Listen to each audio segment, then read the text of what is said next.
Good evening, Dhamma friends. Teruvan Saranai. May you have the blessings of the Noble Triple Gem.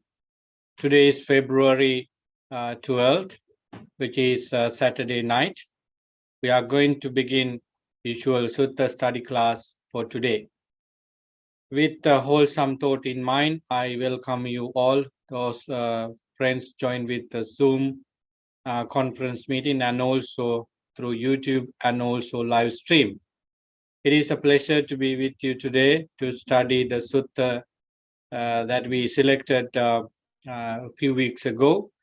And let's begin the Sutta study class by paying homage to the Buddha by reciting Namo Tassa 3 times and also the meaning of the Namo Tassa in English. So may you have the courage, understanding, and also perfect mindfulness to study the Sutta and the Dhamma in this session. Sadhu, sadhu, sadhu. Namo tassa bhagavato arahato samma sambuddhassa. Namo tassa bhagavato arahato samma sambuddhassa. Namo tassa bhagavato arahato samma sambuddhassa. Homage to the Blessed One, the Worthy One, the fully enlightened One. Homage to the Blessed One, the Worthy One, the fully enlightened One. Homage to the Blessed One, the Worthy One, the fully enlightened One. Sadhu, sadhu, sadhu. Friends, as you all know, we are discussing the Sutta, Nibbedika Sutta, one of the famous and very important discourses. When we come to understanding major Dhamma concept, we cannot remember this discourse. Nibbedika Sutta is recorded in Anguttara Nikaya in the number in the section called Chakkanipata, where the Buddha talks about 6 factors in discourses, and many of those suttas are here. So the Nibbedika Sutta, by its name, is giving us penetrative wisdom. With regard to the topic for today, we can have a penetrative wisdom about the perception, the very topic we talk about.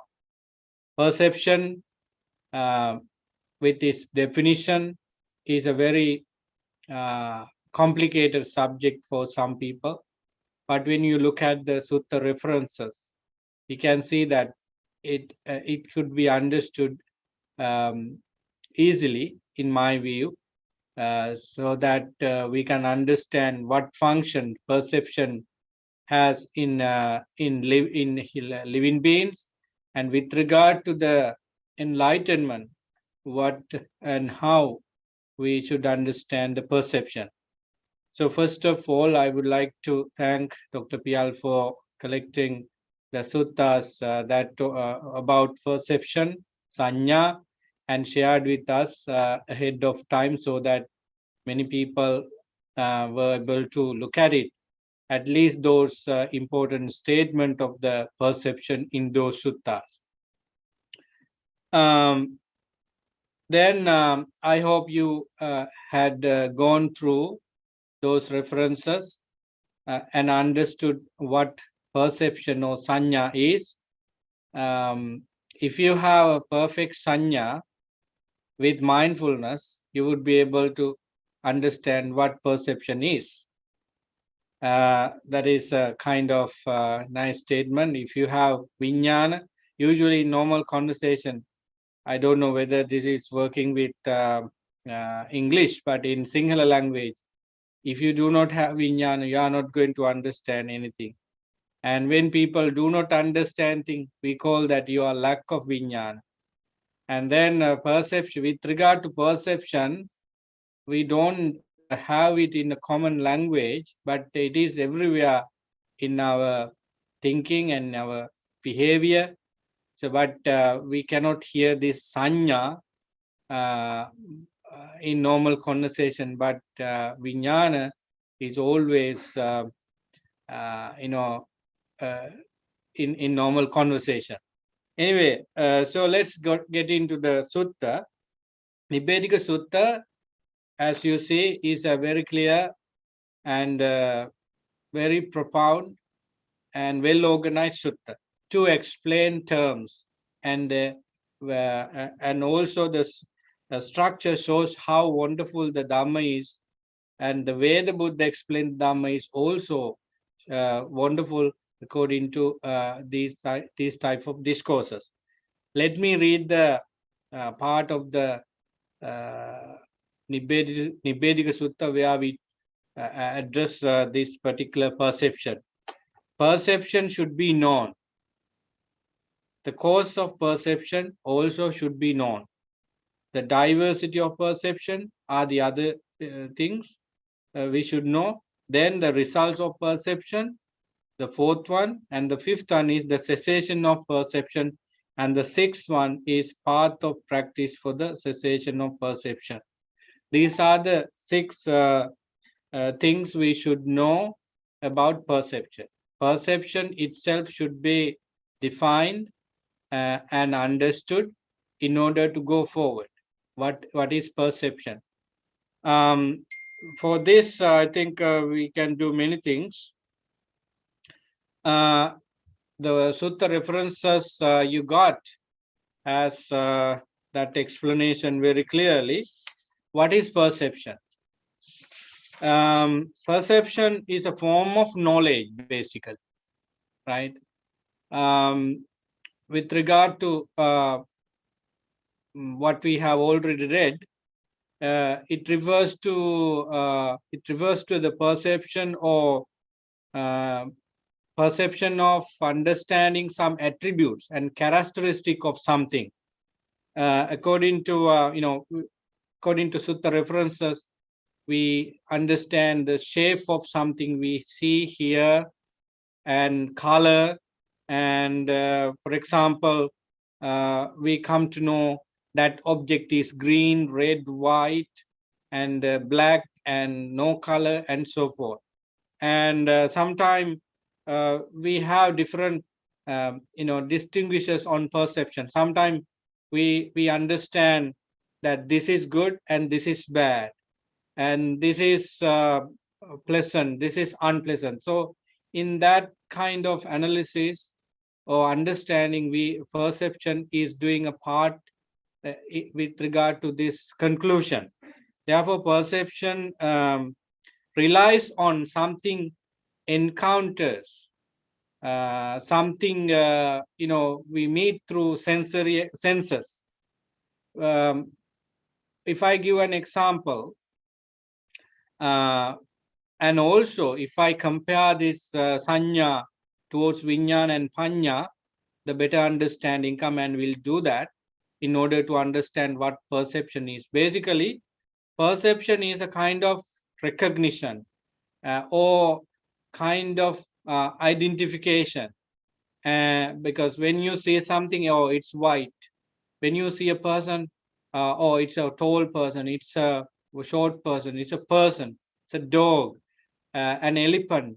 So this kind of recognition falls into perception, or the duty of perception is to recognize what senses provide, so that the process of creating an idea can be done after the perception's duty.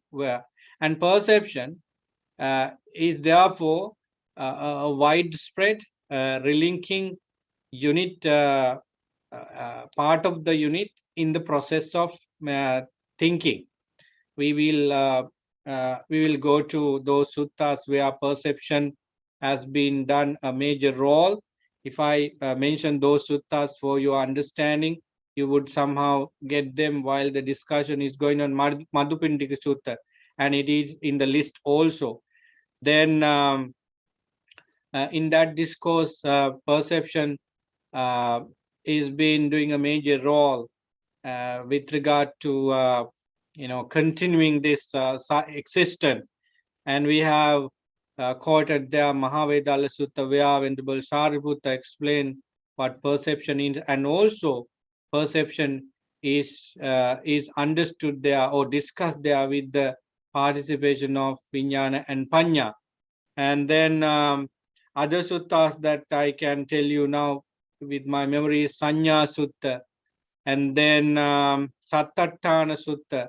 These are suttas where perception is also talking about. And what about when we come to a kind of practice that perception should be understood? And Girimananda Sutta is one of the famous discourses where Anicca Sanya, Anatta Sanya, and Asubha Sanya and Ten Sanya are spoken well as a practice. So Sanya, and there is another sutta in Anguttara Nikaya number 9, again Sanya Sutta, and there so 9 of those sanyas are talked about in that. We have this kind of suttas, and Penapindupama Sutta is one of the highlighted discourse where the Buddha talks about the nature of 5 aggregates, including Sanya.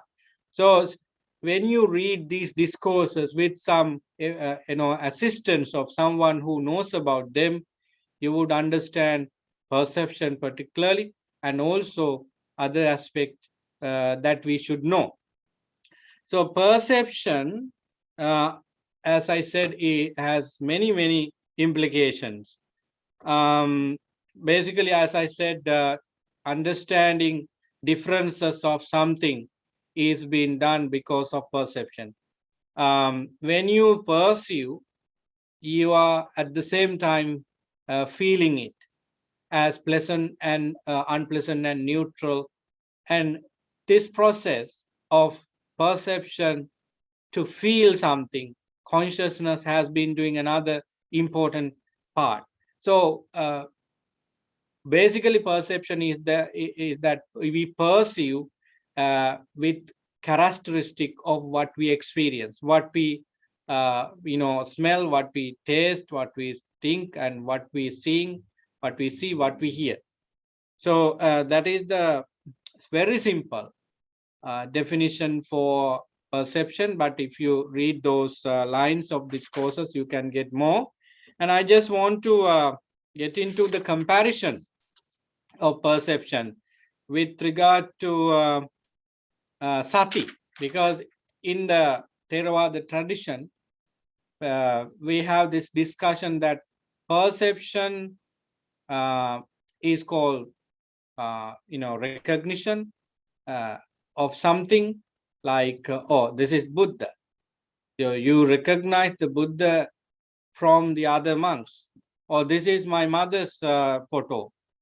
When you look at the a group photo of your mother, which was taken some decades ago, you see your mother and you differ your mother from others.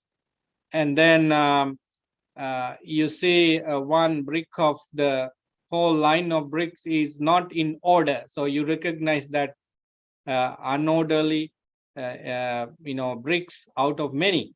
And then you see white horse out of other horses. So this recognition is there. If I give an example for you about the differences of perception and Sati, so you understand well what perception is. Suppose you meet one of your friends today or tomorrow at the park, and suddenly you recognize him. Oh, this is Peter, or this is John, how are you? Then that's how you start the conversation. And then you both will be talking about something you both did 10 years ago. Do you remember that we went there and had a chat, and we were talking about what we did at the university and so forth? So this is the normal conversation, for example. So recognizing Peter as Peter, and also talking about what they appear to see and what they experience is similar to sanya. And now you are talking about something you did 10 years ago at some places, and that is called recollection. That is called taking your memory, and it's a part of sati. So sati, we are not going to discuss sati in details now, because sati has many parts, and one of is remembering, while sati also is meant to be fully awakened to the present moment with anything and everything happens. So that is the difference between perception and sati. The reason why I compare sati and perception, because it is a discussion in our tradition what sati is and what is the difference of sati and sanya.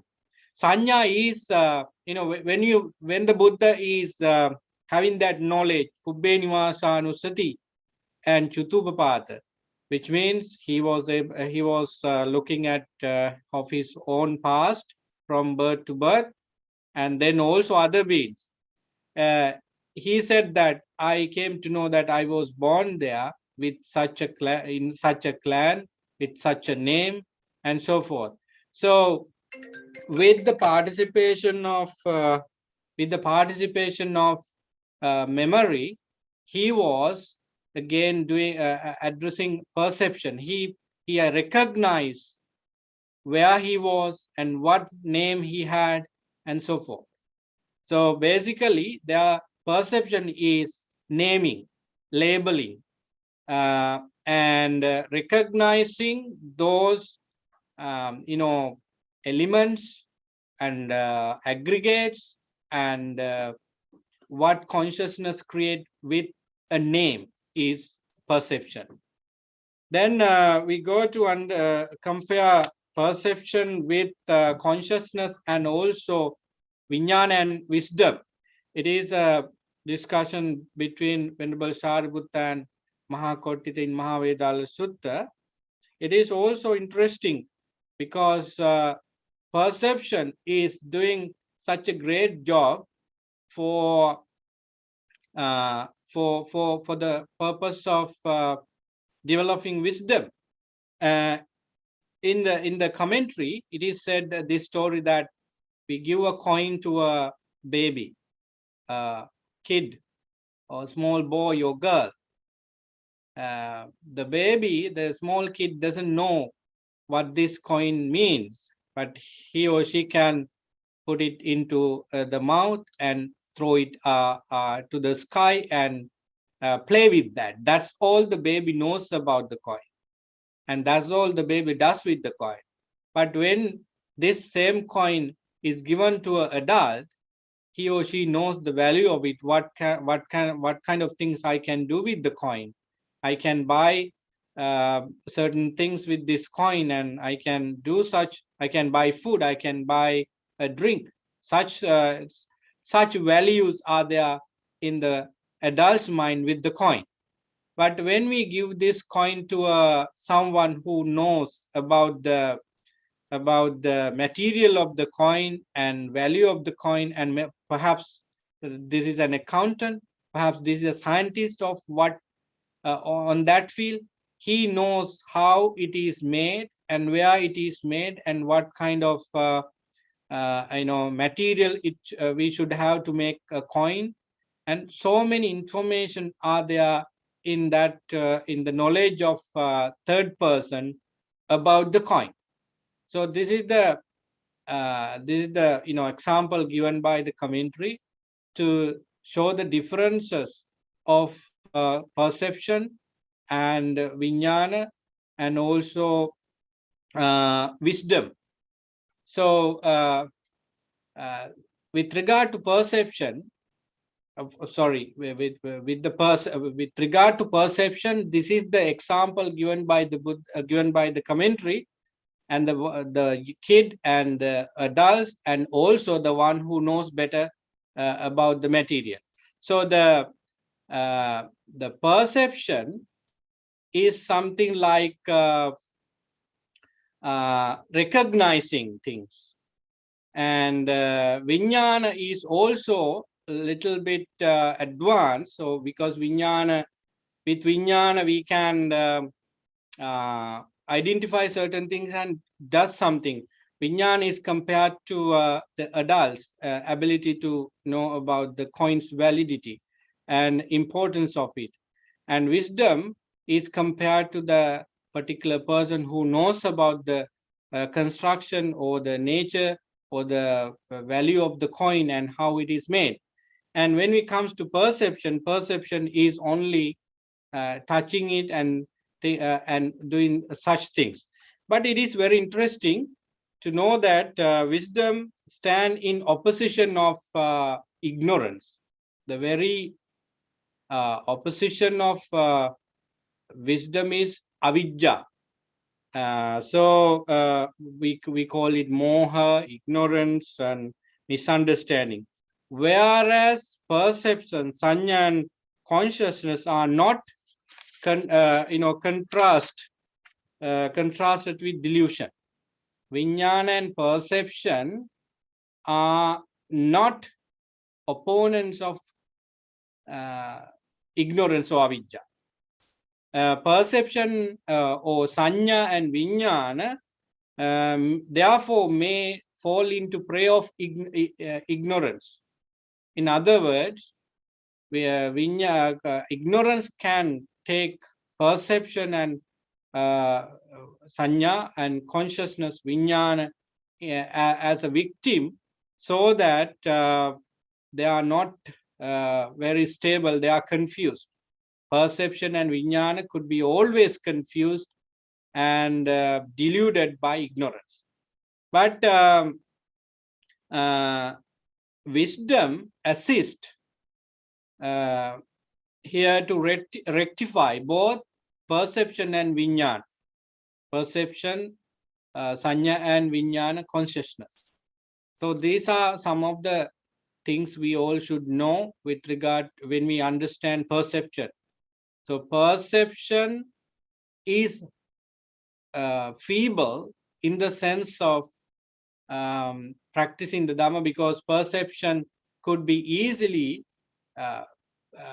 become a victim of ignorance. That's why we have in Vipallasa Sutta Sanya Vipallasa, it's called Sanya Vipallasa. So our Sanya would be distorted if one understands things are permanent, things are joyful, and things are happy and pleasure. And if one understands things are mind, that is another point of view where sanya could be distorted. So sanya is therefore is not directed by anything except wisdom. And this is why we have Girimananda Sutta and other suttas where sanya should be understood and developed. Actually, with regard to sanya, there is nothing to develop. Sanya should be known. That is why Buddha said at the very beginning, with the first factor of sanya, sanya should be known. But with regard to wisdom, we can develop it. Vijnana should be known. Vijnana parinyaya. Sanya parinyaya. So we can do knowing part with vijnana and sanya, but with wisdom we can develop it. So these are some of the significant understanding and comparison between perception, vijnana, and panya. So with regard to 5 aggregates, we have this sanya as aggregate. As you know, when we talk about aggregate, it has many collection or aspect, like Rupa and Vedana, Sankara, Vijnana, Sanya is also is about present, future, past, and then near and far, and subtle or gross, pleasant and unpleasant, and we can external and internal. There are 11 ways of categorization, so that sanya could be an aggregate, is an aggregate according to Panchakanda. So if I simplify this again, we all know that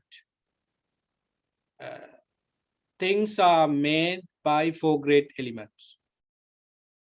Of all material things, the constitution of them are solidity, cohesion, heat, and air.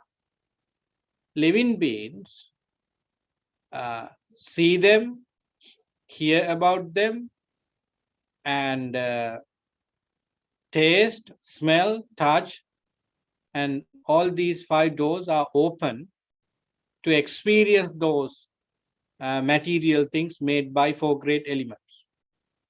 According to Madhupindika Sutta, so this is what happened at the very beginning. When they are well taken with the Vijnana, so Sanya is coming into play to name them, recognize them, label them, and and not only that, it helps the process to go forward. Here we have some examples that I collected from different sources. I just want to read it because it provides a very good background for us to understand what Sanya can do for us. This is related to the something I said previously. At one time in the past, Robert and Jake knew each other well. So this example is similar to what I told about Peter and John. 10 years later, they meet again, and Robert recognizes Jake and remembers the place they once visited and the activities they once shared. The recognition of the other person is Sanya, and whereas the recollection of past event is Sati. So why do I read it now? Because only now I got the page through the collection. So here on one occasion, Greg meets and talks with Carl. A month later, Greg's friends asked him whom he met and spoke with on that specific date. Greg reflects on the past and remembers that he met with Carl. This recollection is Sati. So another example is very important. A telephone is located in one corner of a room and a phone book is located in another. John opens the book and finds the number he is looking for. He makes a note of this number in his mind and then walks to the telephone to dial it. As he crosses the room, he keeps this number constantly in his attention. The reading and noting of the number from the book is Sanya. Reading and noting of the number from the book is Sanya. So I have done that, and you all have done this. So reading and noting the number, okay, 905, 891, or what is the other one? Something like that. So that is Sanya. The recall of that number from the moment he leaves the book is Sati. So this is again with regard to the differences of Sanya and Sati. So now we are still in the first category of perception. What is perception should be known. Okay, now I think we know what perception is. The cause of perception.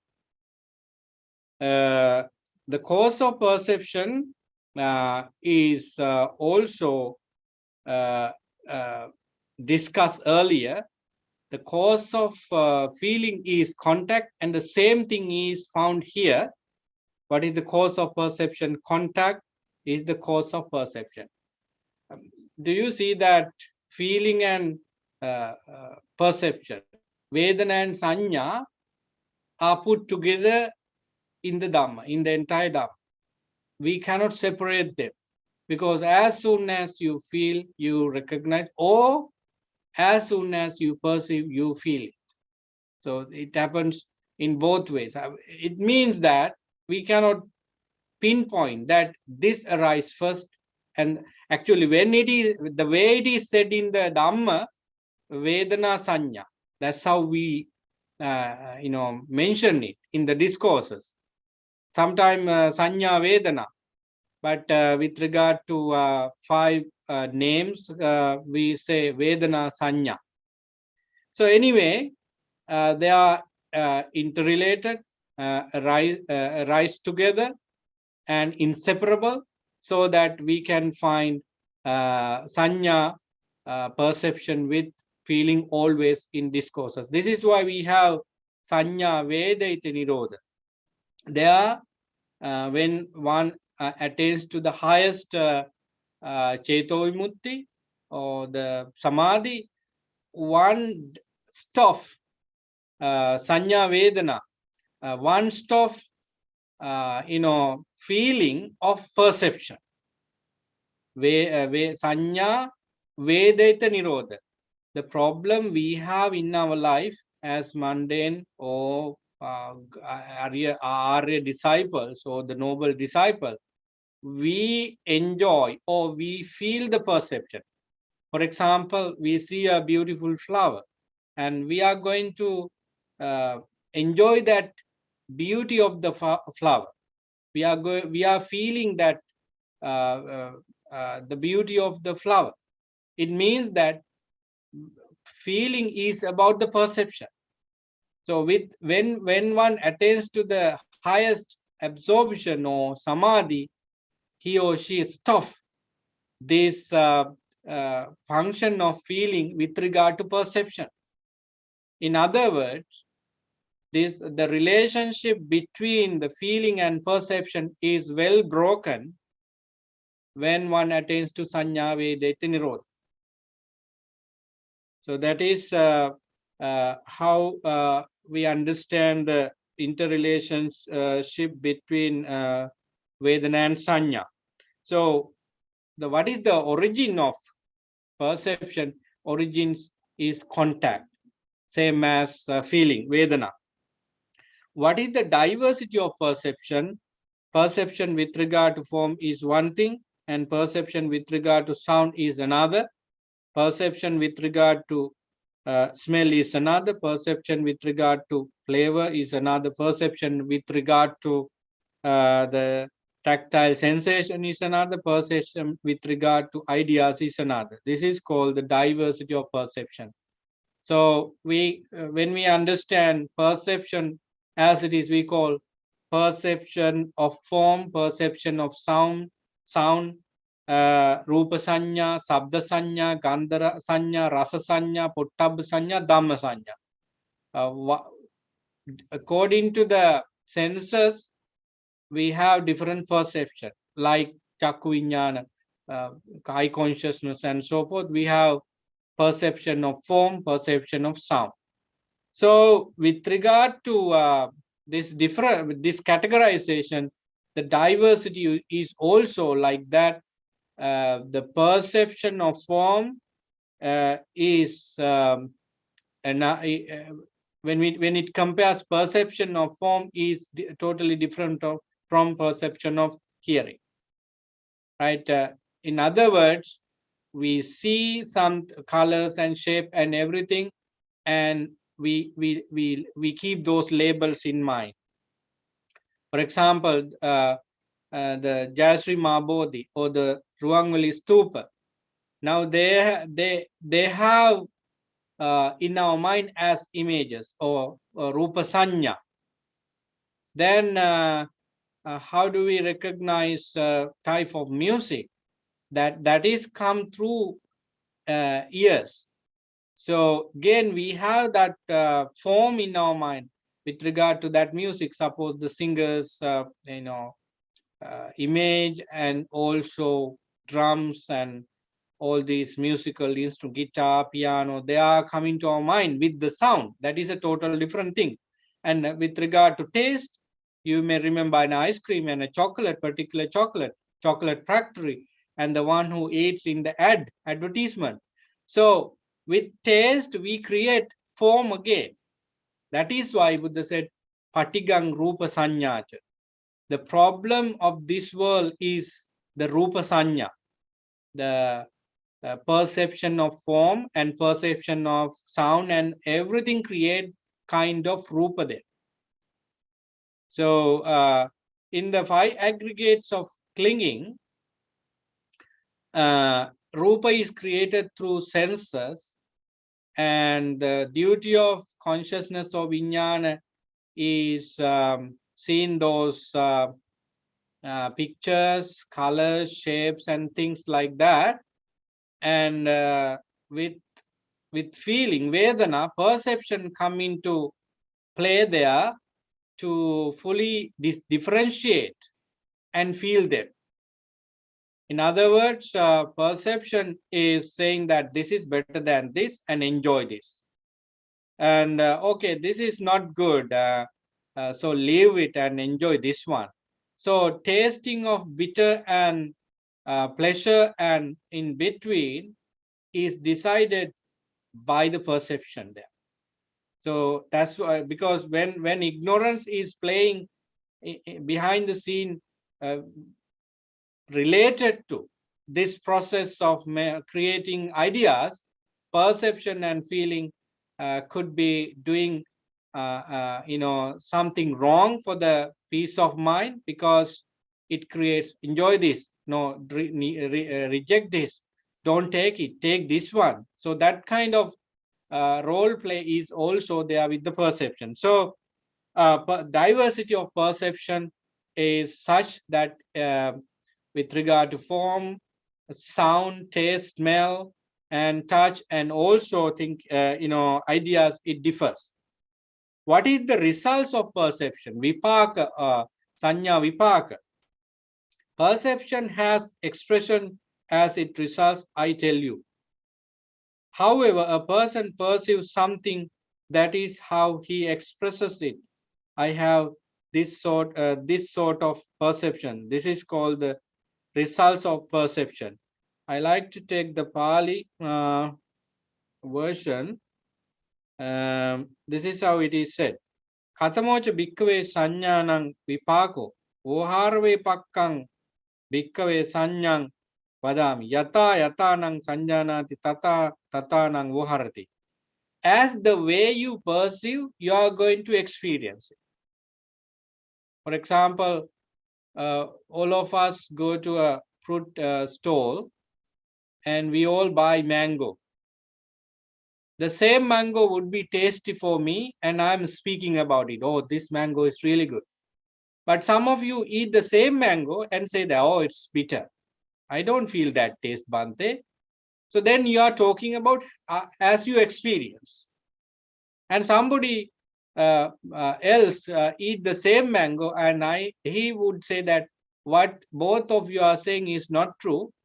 This is not tastier, taste as you said, and this is not bitter as you said as well. So he is experiencing something different. Suppose we all sit around a stupa, and we would be speaking about the stupa in different form. I remember Mahagosinga Sutta, where all these great disciples of the Buddha talk about the way to eliminate the entire Gosinga forest, and they are all Arahant except Venerable Ananda. So they are talking about the same thing in different words and different ways. That is because their perception is different.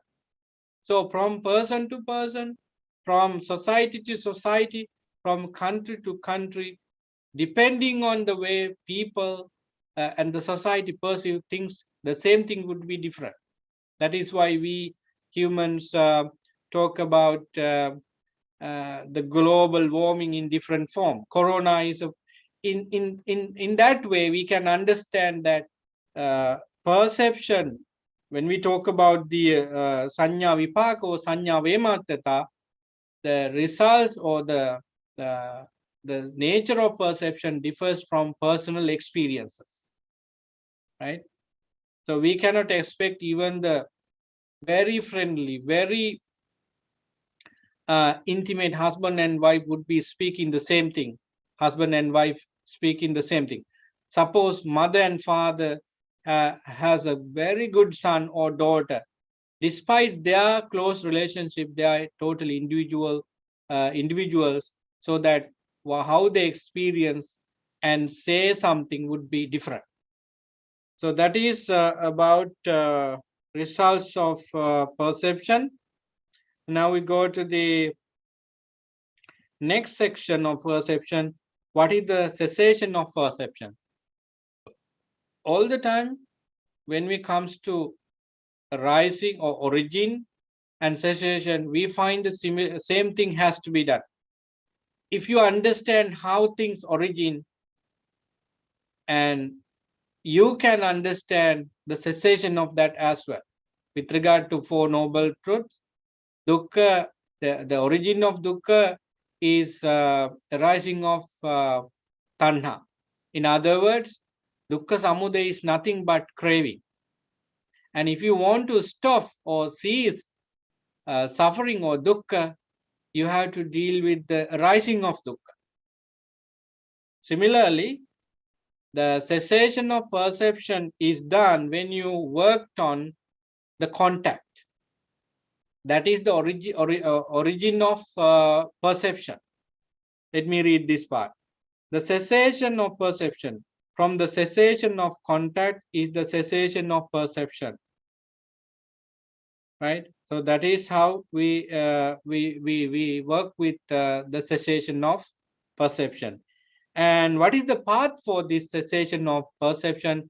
Nothing but this Noble Eightfold Path, as you know, right view and resolve and speech, actions, livelihood, effort, mindfulness, and concentration.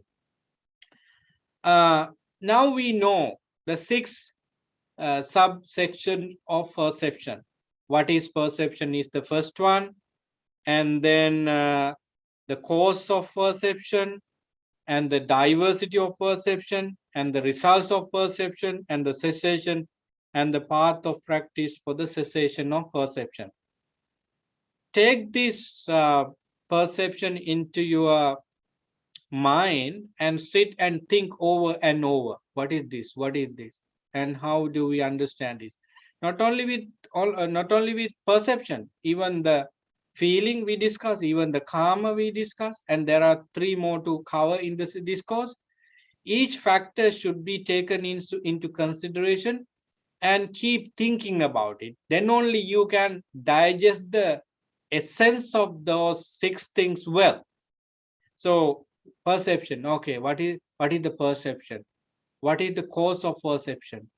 What is the diversity? What is the results? What is the cessation of perception? And what make us to cease the perception? So like that, organize your understanding in your mind so that you come to a very good understanding. And by way of thinking in such a way, you can become a noble disciple with the said. Now, when the noble disciples of the noble one discern perception in this way, the cause and all the other parts is going to complete the training of the perception, which means you have actually done a great job. We go to the Girimananda Sutta and other suttas where we take perception into our reflection. We know perception is a problem. Pena Pindupama Sutta in Samyutta Nikaya, we talk about how what perception is done.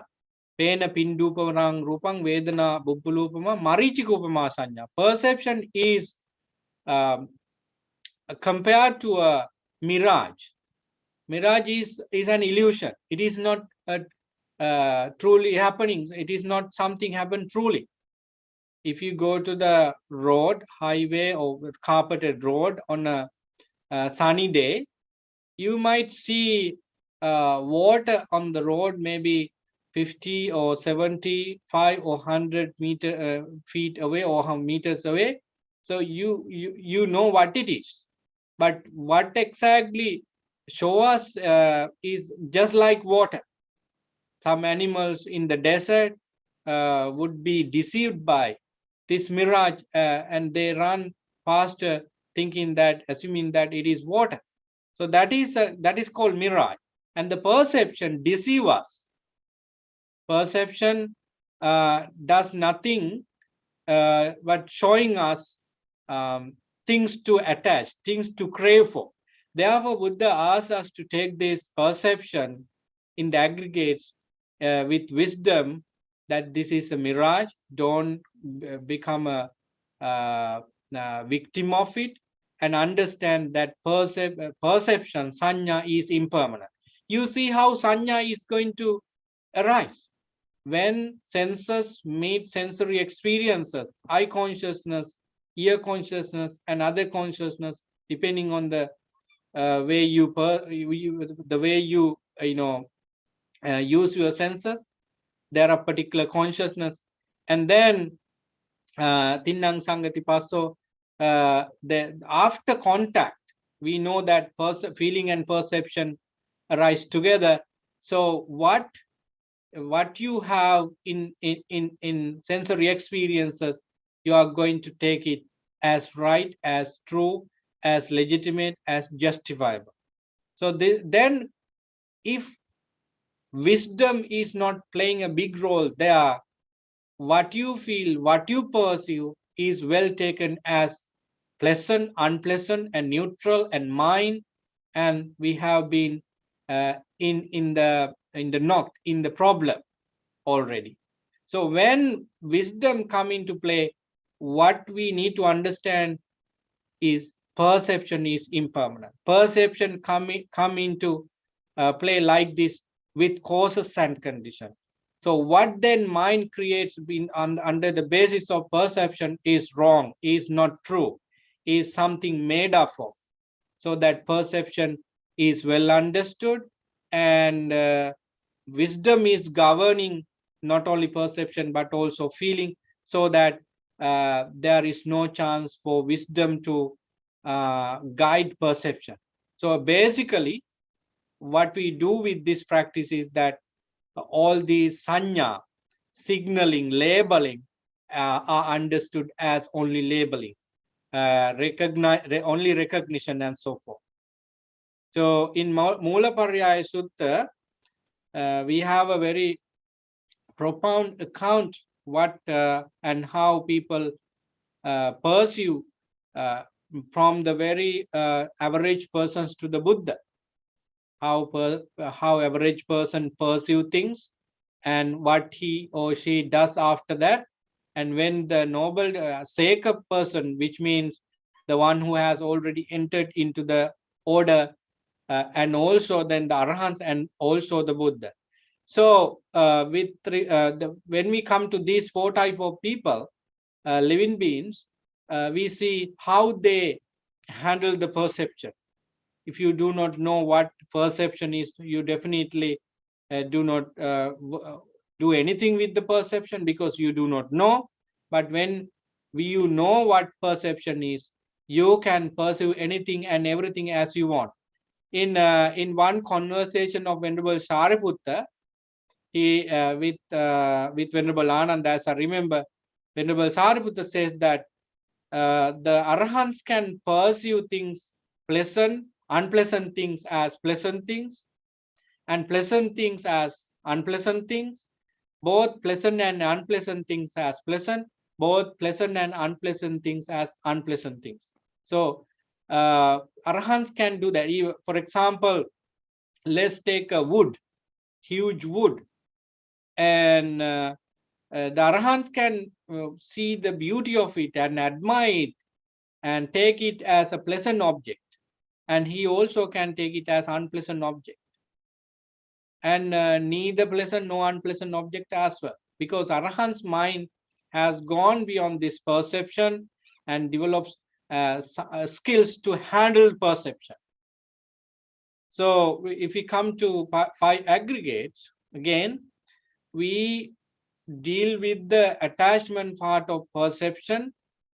That's all we do. And perception as a inborn skill is always there until the person attain parinirvana. Even for arahants, perception is there, but their perception is well managed, under control, and kept in basic level, and it doesn't harm because it is well controlled by wisdom. But the perception of other people, to the degree they understood the perception, they have different scenarios. So that is the perception according to the Nibbedica Sutta. I know that there are many things to share.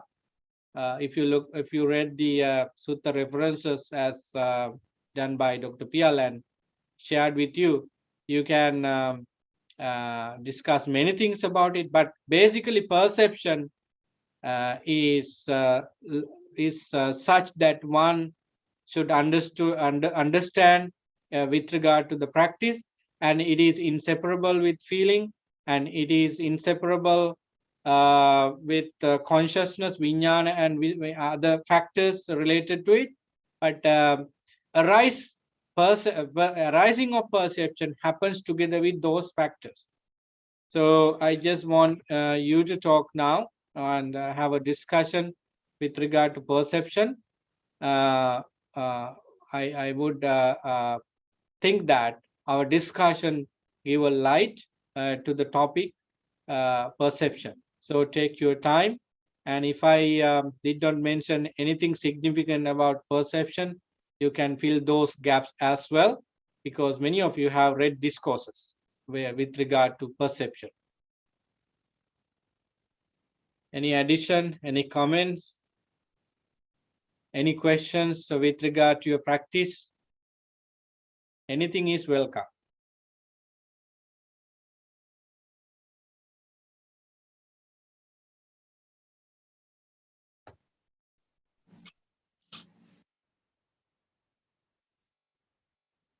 Yes, Dr. Pial? I don't know whether this comes in other sutta texts. I think it's found in Patisampada Maggapali's Khuddaka Nikaya, that is Patisampada Maggapali 1.1. It says to understand the solidity of perception, Ganasanya, you have to kind of contemplate on what's called Shayanupassana, meaning dissolution of the solidity, like so rising and passing away, like in other words, like in a way, I think it's like talking about emptiness. For example, why we call an aggregate, like for example, is solid. Like I mean, there's something Rupa, but Rupa is not solid. Like it's always movement, right? For example, if you see a river, you call it, oh, it's a solid, or river is there, but every moment the river, one droplet is replaced by another droplet. But when you go and say, oh, there's the same river, but it's not solid. Like it's in between these droplets. If you look carefully, there is a gap, right? Just like the body too, the cells keep changing all the time, renewal of cells. But we see, oh, my body is stable. My body, yesterday I saw the same body, but today it's different because cells have moved, right? The cells are dying and there's a renewal of cells. So there is a movement there, right? So dissolution, I think because it's the Viparita Sanya, we see this as a solid, like as a I would say Ganasanya. I mean, this is also probably why we call it an aggregate. There is no aggregate really. I mean, even a feeling, it's not aggregate. There's not collecting anywhere. It's arising and passing away. So it is a misnomer in a way, aggregate, but there is no even thoughts arise and pass away. There's a gap in between. Is collecting somewhere? No. Why is it called an aggregate then? Maybe because of the misconception there are a bunch of aggregates somewhere, collection of thoughts, a collection of ideas. I don't know how do you put this I think perspective? Yeah, as you began, yeah, it is in Patisambhida Magga where Udyabhya Jnana is talk about. So Udyabhya Jnana, the knowledge about arising and passing of phenomena, which means five aggregates. We talk about Sanya also. With regard to this knowledge, you don't see that Sanya has arisen and exists even for a fraction of second. It's definitely absolutely change or pass away. But as you said, out of ignorance, out of not knowing what is going on, we living beings create a kind of a wrong perception that it exists. So that is why Venerable Sariputta elsewhere said that if one understand sanya is something arises and passes away immediately, nobody create attachment to or clinging part to any, not only perception but every other things, even sankara and other rupa and anything. So yes, the difficulty of understanding perception has this nature arising and passing is always there, because it happens quickly and suddenly, and human affect samadhi to know it. But as a fact, we all know now that nothing is existing permanently. Uppado panyayati, vayo panyayati, tita sanyatattang panyayati. With regard to Sankara, we understand this from the Buddha's words that things, Sankara is, we can see Sankara rises and passes away. In between, tita sanyatattang panyayati. Existence is there with changes, with alteration. So when we come to perception, yes, Sankara arises and passes away. In between, there is no solid nature of it. It's immediately changed. So Ganasanya is broken because of this understanding. Even if we do not know from our own experience, we know this fact that it happens. I think at the very beginning of the training, this is quite good enough. And the Satipatthana training provides us an ample ground, clear ground for this training. What you said is all right and very good. And I quickly went through Patisambhida Magga and found that it is addressed in Udayattagamini Panya. So and elsewhere also is there. Basically, Udayabbe Jnana Niddesa. Yeah, so it is talked about in details. So Ganasanya or the Rupa Sanya is the problem for us, and it provides us enough fuel to continue in this samsara. And when we understand that perception is a mirage-like things or illusion, we can look at it with a clear mind. So let wisdom work on there, and the knowledge of various things come into play with that, so that we can clear the mind that everything we see are only colors and shapes and so forth, but nothing in that except changes. I think working on sanya could happen when one understands what rupa is. And because if we divide nama rupa into small sections, we understand that all these nama section in the five aggregates, namely feeling, perception, mental formation, and consciousness, are because of the first aggregate. So if one understand that rupa is meaningful because of nama, and nama exists because of rupa, so we can understand that perception is a part of it, and perception is helping is helping for Rupa to exist. If there is no such thing called perception and Sanya, I think the whole 5 aggregates collapse, and we don't have anything to talk about. I think the Arahants clear the wrong perception into a right perception. Samma Ditti, with regard to this, is very clear that there is no particular being. Bhante is a given name to label this body, right? When we go to the market, we see labels: apple, banana, oranges, cereal, men section, women section, kids section, electronic, and before that we see Walmart, Loblaws, Best Buy, Staple. So those are named. The Canada is a label. Sri Lanka, America, truckers, Parliament, Prime Minister, Minister. So the planet Earth, the human world, divine world, Brahman, the Buddha, Arahant, those are all labels, perception. When we come to Skanda Dhatu Ayatana, no, still Skanda is a label. Otherwise, the whole language is Sanya. So in order to get out of Sanya, one needs to understand this, and Sanya is totally gone, or with all the other things when one attains Parinirvana. So what you said is perfectly okay, and if I miss anything you said, it could happen because while you were talking, I was checking the Patisambhida Magga.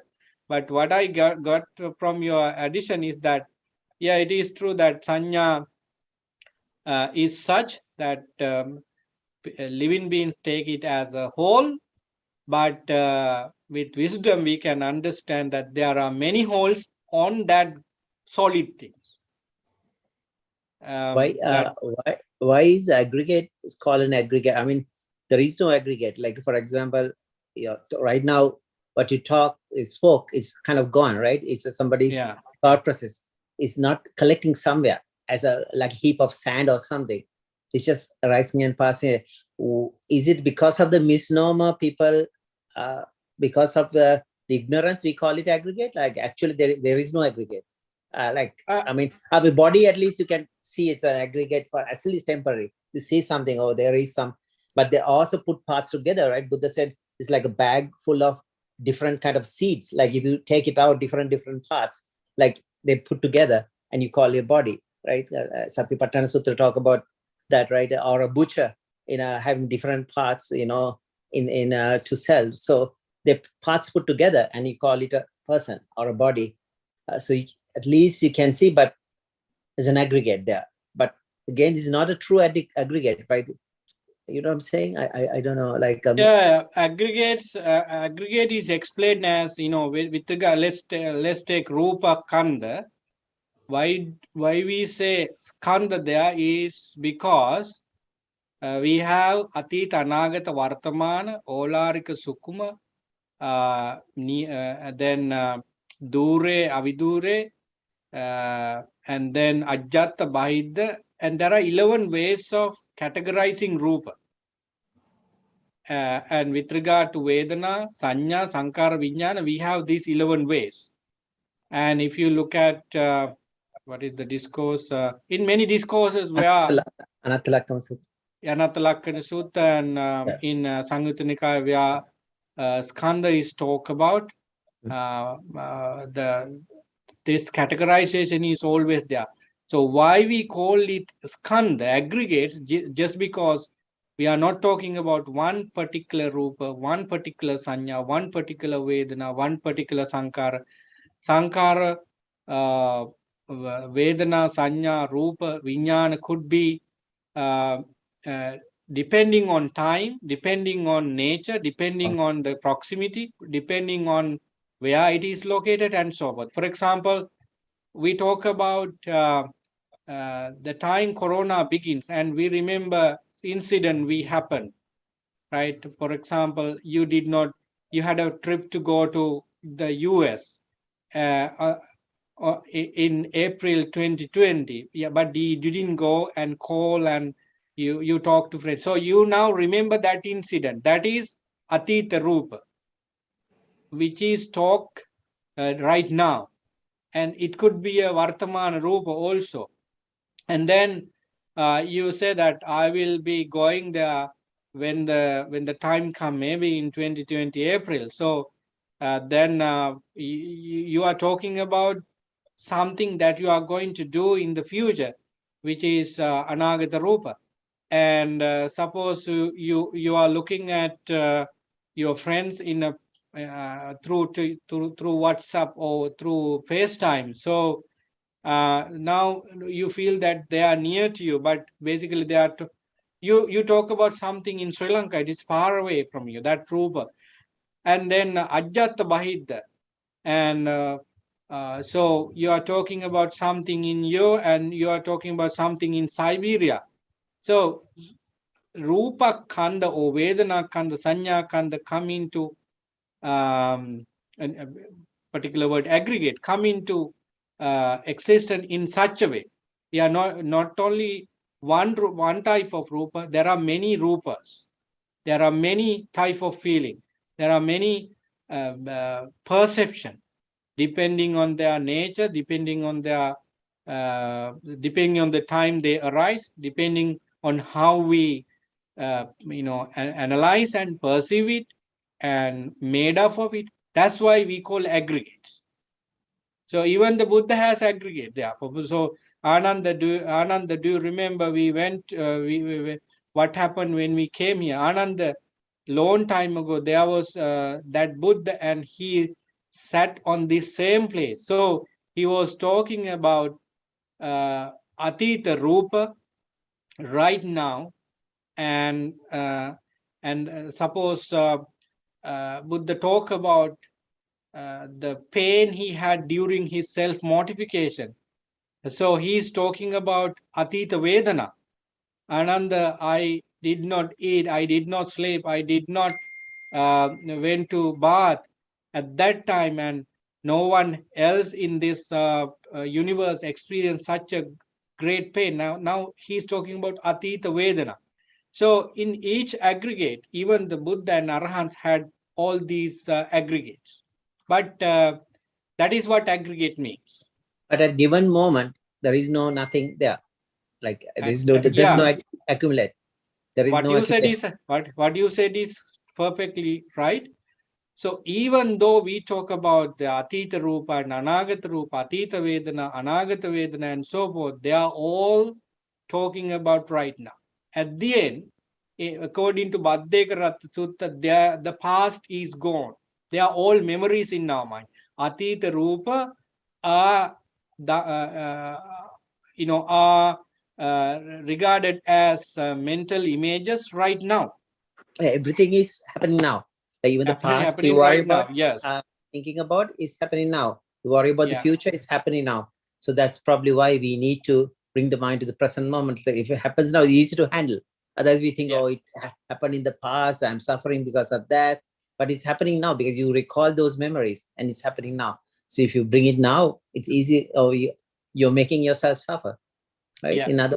Okay. Thanks, Bante. You're welcome. So Chandrainona has raised her hand so take your time. Okay, Venerable Sir.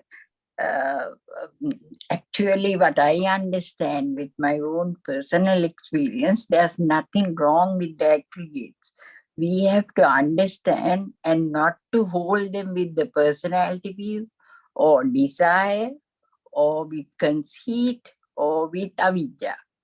That's why we learn it, not to analyze and see whether this is actually they arise, stay and pass away. All these things are okay, but aggregates go on till we are born, until we become parinibbana, like till the last, until there's nothing. But the problem is not with the aggregates, but the way we perceive it, with the view or with desire or with ignorance or with conceit. That's what I want just to mention.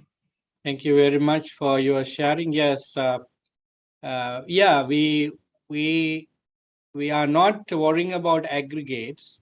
You know, they are always there, and nobody can stop that, and nobody should not do that as well, and because it is impossible. Yeah, tanha mana ditti. What we create on perception, what we create on aggregates is the thing we need to consider. And so one analysis disciple take is that these aggregates are like this. This is how they arise, and this is how they cease, and in between there is nothing. Arising and passing are only visible to things in this process. And if one understand that I, me, and myself, and everything else in the world are only has only two things, such as arising and passing, that very fact is enough for one to clear his or her view with regard to perception, with regard to feeling, and so forth. What you said is right. Yeah. So, yeah, perception, and as this is the topic for today's discussion, perception should be investigated, understood, and analyzed and investigated, because if we leave one out of these, perception, feeling, rupa, sankhara, vijnana, from our observation, craving and attachment, ignorance has a lot of, representations to come and damage us. So that for some people, depending on their interest on the Dhamma, can take perception as their subject of contemplation, karmasthana, and meditate on that. So sometimes you do not understand what perception is. It's fine, because it would be difficult. We all discuss these things, but the training is not that easy. Training on karma, training on feeling, and training on perception and other things are not easy. But sometimes some people understand some of these facts very easily. So, so for those who understand the concept well, can work on that further, and if possible share them with others with easy language. Sometimes the language make things profound and difficult to understand. That's So why in the Sutta, the perception of impermanence, no self, anicca sanya, natta sanya, subha sanya, pahana, all those are taken as meditative objects. Yeah. Yeah, because it has to be done with wisdom, but not with the personality or tanha. Yeah, you are right. Yeah. So Girimananda Sutta is a clear instructions for meditation for anyone. You either can take the first one only, or something in the middle, something in the end, whatever is okay for you, and train your mind, which means develop your wisdom with regard to perception. We do not take the perception out of our life, but we turn perception into a right one. And Nitya Sanya is being turned into Anicca Sanya. Sukha Sanya is being turned into not Dukkha Sanya, mean understanding Sukha as it is as well as Dukkha as it is. Because all the construction, conditional things are basically suffering, and that is understood there. And all the Subha Sanya, actually, when one understands that these things are Subha and these things are Subha and so forth, it is an illusion. So you train Asubha Sanya, which means you see the truth of everything. Then your Subha Sanya is gone, which means Raga is gone. And then Atta Sanya, there is nothing to hold on to. in this world, because everything arises and passes away, and how can you take things as yours? So that is what we experience in anatta sanya. So when you are practice it, when you practice anatta sanya, atta, the permanent, the notion called permanent entity is gone, so that your view is clear. So basically, you can take any sanya in the Girimananda Sutta, or all of them, and train your mind to accept the fact that sanya is impermanent. Sanya is not something solid. Sanya is fragile, so that I do not attach to any of those things. And Yeah, not we to cannot. stop them. And not to Yeah, stop them. yeah. Until you make sure that you are in stream Parinibbana. entry or other levels, we have to do that. Theruvan Saranai. Yes. Bhante, so the aggregates, I mean, is not the problem for sure. I mean, that's very clear even in the first, Anatma Lakkhana, not Anatma Dhammacakka. It's the clinging to the aggregate. Sankirtana Panchupadana Skandha Dukkha, the clinging to the, so the craving and the clinging, that's pretty obvious. But we need to understand the 5 aggregates, how they arise and passing away. That's very important to figure out the impermanence. Otherwise, we cannot see the impermanence. Like impermanence is a key to insight at the end, and to see the shunyata. Otherwise, when you don't, then you cling. Obviously, you create around it a craving, and then whatever the upadan, right? Upadan. So arhats have the aggregates. The difference is that they don't cling. Aggregates never going to go away, but it's a clinging is a problem. Yeah. Exactly. Yeah, that's true. That's See true. them with wisdom. Yeah. Look at them with wisdom. Yes. So, to come to this level of understanding, there are many avenues. One, understand the aggregates one by one, and they analyze each other and so forth. But those who do not have theoretical understanding also come to this analysis of aggregates with attachment, not like an educated person, but from other ways. However, everyone, as you said, come to this analysis either scholarly way or other ways to cut those attachment out from the mind. When everybody attains to Sotapanna, Sakadagami, Anagami, Arahant, they all deal with the 5 aggregates, definitely. So I see another hand is raised, Nilanga. Yeah, so Bhante, it's very interesting, this discussion. I learned a lot, and perception was not something, wasn't like clear to me for a long time. Anyway, I'm trying to relate it to day-to-day life. I know it's a very deep concept, and there are so many ways of interpreting it and stuff, but trying to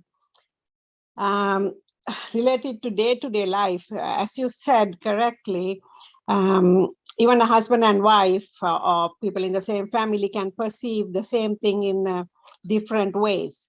So I'm thinking a lot of like differences in opinion and anger towards each other can happen because of our attachment to, because of differences in perception, and because of our deep attachment to perception. Is that correct to say that?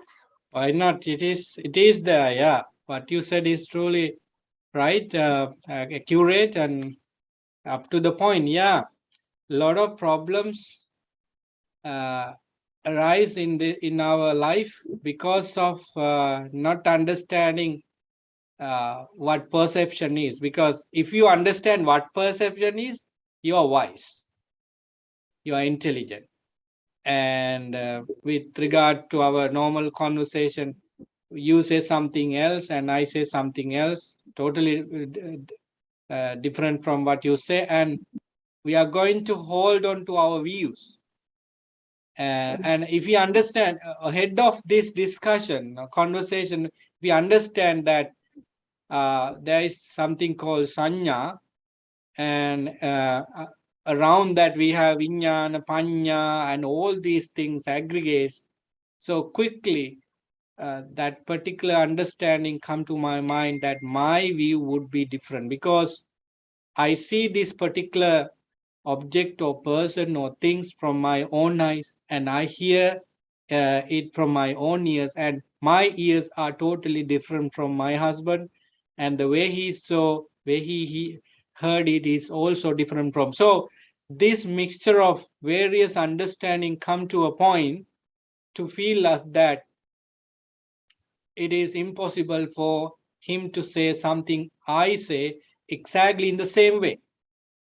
So I think over the course of training, we have this, we can understand that perception from person to person, no matter how related they are in life, could be different. So that is what, that is why we come to a conclusion that we should not fight, because perception is an illusion, mirage. Even we don't need to go into problems. Suppose we put a Buddha statue in front of us, and you might explain the Buddha statue is a beautiful one, and the color you use it very nice, and so forth. For another person, he doesn't care about the color. He might consider about the information about the Buddha through the Buddha statue. He would be talking about, this is not what I think, and so forth. See, what I say is different from what Pial says, and Chandrayana says, and you are taking the same concept with regard to normal life. So if everybody talks here about perception, we are having different opinions. That is an indication that perception has categorized all living beings into a different degree. What we need to know in the practical level is that, okay, I would be different from everybody else, and everybody else is different from mine, so that I must not to fight with anything, because we are different from each other with regard to perception. So it's a good practice.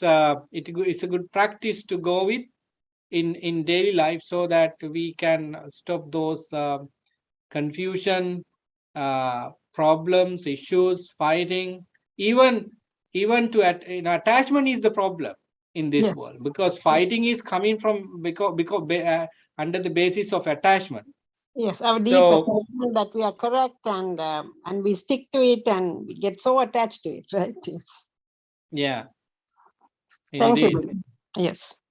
So we have you have something in the chatting box. If you are able to go and say it, it is from Dr. Pial again. He said, desire and greed for perception is a corruption of the mind. Yes. Desire and greed for perception of sight, perception of sound, perception of smell, perception of taste, perception of touches, or perception of thought is a corruption of the mind. Yeah, I think this is a Sutta reference again related to what we discuss now. Yeah, desire and greed for perception. This is the similar thing is said by Chandrayana at the very beginning. So if we have no craving, no wrong view, no any attachment to anything, that is the way we clear perception. Our perception is pure and clean. With regard to jhana, we talk about what do you call Pabasara midang bhikkhave chittang. Our mind is always pure. Basic mind is pure. But our basic pure mind, brilliant mind, is polluted, colored, and distorted when we pursue things in a negative way.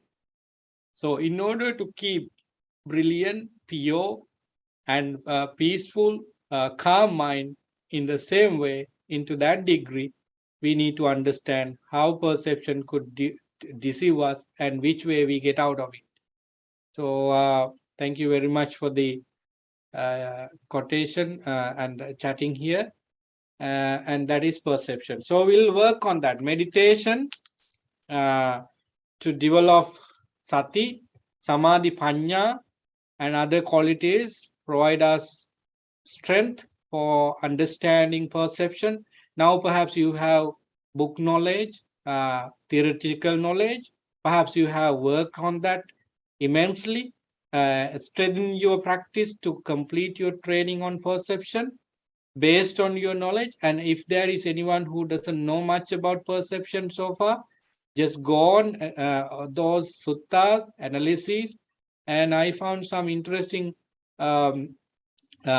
statement of perception in the web. If you type perception as said by the Buddha or Sanya in Buddhism, you can find an Wikipedia, not Wikipedia, Encyclopedia of Buddhism has a section on perception.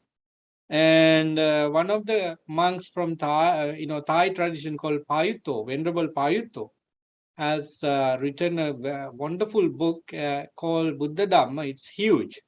It's a huge book. It's not in sale, I guess, but you can get it if you talk to somebody from Thai forest tradition free of charge. I don't know whether it is given to individuals, but if you can get that book and you find a lot of wonderful collection of various Dhamma facts with analysis. So I know that you have a understanding about perception with as you study different field. In science, perception is explained. In psychology and in other field of studies, perception is described in different ways. That also help for somebody to come to the understanding understanding of what the Buddha said about perception. But with regard to Buddha's discipline and Dhamma and discipline, we understand the perception is an inborn skill in our mind, and we cannot do anything with that except clearing it, except seeing it as it is.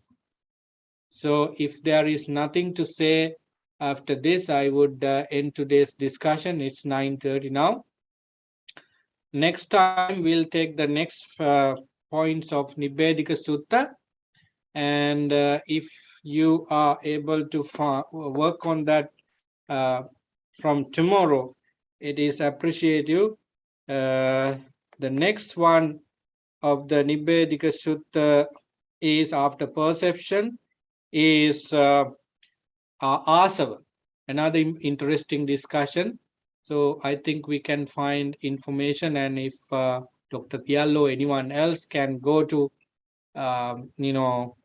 those sources and find information, that would be really helpful, and share it with others. That helps many people in this discussion to understand those concepts. So having said that, I just want to end today's Sutta study class. Thank you very much for your contribution. They are welcome by everyone, and it helps us to points clear very much. And by the power of these merits, may they be well, happy, and peaceful. And those who join with us silently would be gathering their knowledge and experience with regard to the topic, and they also accumulated a lot of energy. I believe they make their way to completion of understanding perception. May you all be well physically and mentally. May you be healthy, and may these blessings help you speed up your journey to enlightenment. Sadhu, sadhu, sadhu.